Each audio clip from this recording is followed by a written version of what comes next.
आगामी जिला प्रतिनिधि रजत आज पवित्र रात की बड़े एकादशी आप लोग के दर्शन की सुविधा के लिए एक मुख्य रास्ता की व्यवस्था किया गया है।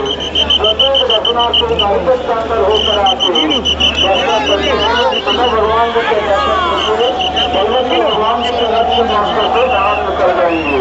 चलते चलते दर्शन लीजिए कोई हिसाब को